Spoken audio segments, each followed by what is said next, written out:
If you're between 18 and 30 years of age and you haven't made $100 million, give it up. You're screwed. You're screwed. Bye. You idiots. Goodness, I'm already 42. Am I ever going to make it in this world? No, you're too late. Everybody, where is most of the money in the world? Older people. Of course. In the United States, all kinds of financial benefits go to people who are older. Do you know why? Because they've worked their whole life and they deserve it. Bullshit. The lazy and they're crazy and they vote for crazy shit. They actually control a voting block because old people vote, young people don't vote, right? And so they vote people into power and then they give them more power by saying, hey, if you own a home, we're going to say that all of this is a write-off, right? Okay. And if you own a bunch of stock, capital gains, you don't pay like the people who have a job, you pay less. Every tax advantage is for the older people. Does that make sense? Shit. I know, it's really powerful and it's really painful. And then the older people look at people who are 25 and say, work your ass off, you lazy bastards. And that's bullshit, okay? So old people, you kind of suck. But young people are now in this hole and they feel like they've got to make $100 million by the time they're 30. Chop, chop.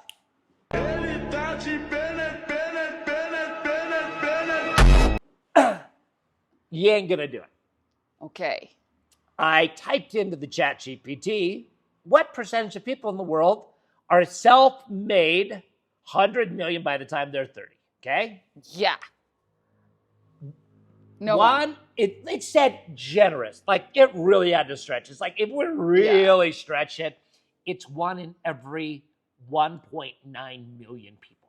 So if you're in Montana, a state with 1 million people total, odds are nobody. You're screwed. Idaho, no, sorry. Utah, there might be 1 or 2 of you, right? Does that make sense? Yeah. New York. That's where you go to make the money, right? But they're all in New York. Why? Or they're all in Silicon Valley because they all got involved in tech and they all hit the 1 or 2 or 3 big booms that happen, right? Yeah. It doesn't count the thousands that don't. Here's, if you want to make $100 million, I am worth more than $100 million. Do you know how much I was worth at 48? Minus 100 pink dollars. I had $100 bill that was covered with red wine, and I was detoxing with 80 bottles of booze, and I'm trying to buy some alcohol, and the guy would not take my money. It's the only money I had in the world, okay? That was at 48. Now, I made millions by the time I was 30. Guess what happened to it? Crisis? What happened to it? The big e-com crash of 2000, 2001. Yeah, goodbye. And then you drank it all? Well, then I opened a bar. Okay, yeah. Yeah, it sounds like it. This is about the young kids. If you learn one thing, if you ever listen to me, and if you subscribe, because you should. Please and thank you. This is a balance between, I got to have it now, and it's going to take time. Does that make sense? Yes. It's going to happen now. So in your 20s, you are getting skills. You are trying things. You are trying to build something big. The odds are at 30 and at 35, it is not going to happen. Yeah. But you are now a better person. You're better in 2 ways. You're going to be better at making that money, and you're going to be better at holding that money. Because most of these people, just like people who win the lottery, what happens to people who win the lottery? They're worse off than they were before. They're by unhappier, 5 years, right? They're unhappier, but then they waste all the money. Yeah. Yeah, because they don't know. They've never thought about it. They've never taken the time to build something, so it doesn't have any value. Everyone asks and they lose it. And everyone thinks, not me. No, not me. If I win, it's not going to be me. I have a plan. It's going to be you. Okay, I have a question. I'm going to interrupt this I love it. in the middle of it. Geek. What is more important? Yes. To make the money or to be able to hold the money? They're irrelevant without each other. Ooh. Yeah, why make it if you can't hold it, right? How many people do you think? What are 20-year-olds going to buy? Stupid cars and stupid watches and houses they don't even know how to decorate yet? That is the thing. Like, sports people. I was going to say Yes. footballers, but yeah. they get millionaire by the time they're 17, 18.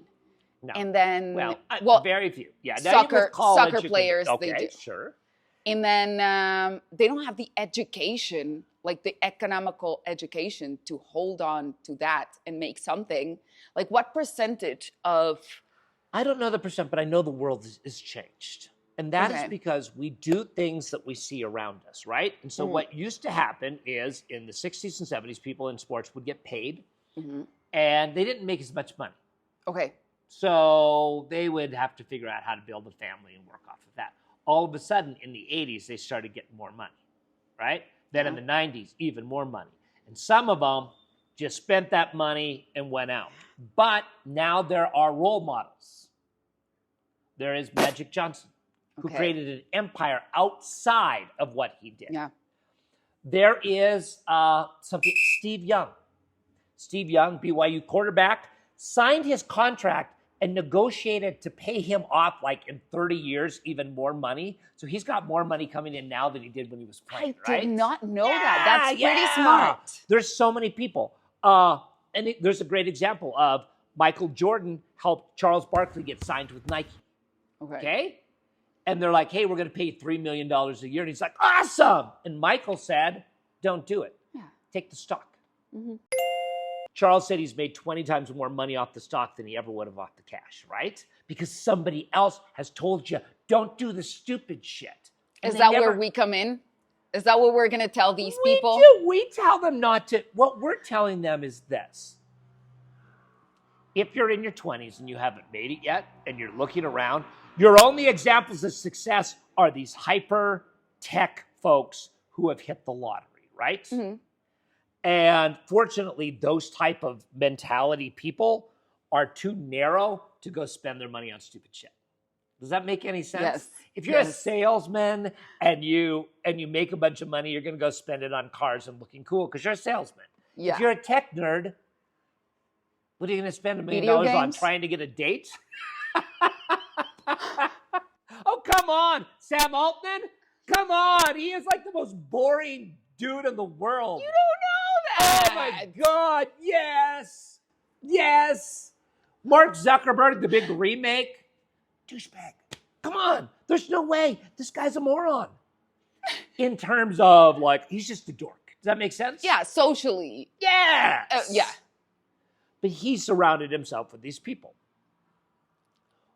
You have to hold to work and get skills and grow and take opportunities, but you have to know that it's most likely going to take time. Because if you don't, the biggest problem is you take too much of a gamble and lose everything, so you're always starting back at zero. Does that make sense? Yes. The more money you get, the more money here's what I heard this once and I love this. When I give money, I want return of investment more than return on investment. Okay. So if I invest $1 million into something, the most important thing to me is I at least get my $1 million back, right? Return of my investment. But someone should say, this could go 100x. Okay. Magically. But if I lose it all, then that's zero, and then I have to make that shit back, right? Yeah. I would rather be much more cautious. So what I've seen a lot of people do is every couple of years, they'll take everything they got and they'll invest it in something that has too low of a probability to win. And then they'll go bust again. They'll feel bad about themselves. They're like, what am I going to do? Now I'm behind. I've lost a couple of years. Now I really need to do it. So they'll gamble again. I know a couple people who've done that. I know. We know people, right? Yeah. I'm thinking about those folks right now. So to me, 20s are magical. I had the best 20s, right? I had amazing 30s. I was drinking. I don't remember a lot about my early 40s. Okay, let's just be honest with you on that one, okay? But when I made my company and it was really successful, I was talking to my cousin Dan. And I said, wow, here's what I've done. And he said, yeah, you're better. You're better. You've learned a bunch of mistakes. You've learned skills. You've got that. Of course, you're more capable of doing this now than before. Now, I am not saying don't be successful in your 20s. I would love you to, okay? But listen to most people. go on and listen to all of these YouTube people that you love who have been successful. They'll always start with 5 or 10 years of, I got my ass kicked. I trusted somebody and they stole my money. I did this and they sued me. This person embezzled this. My partner screwed me over.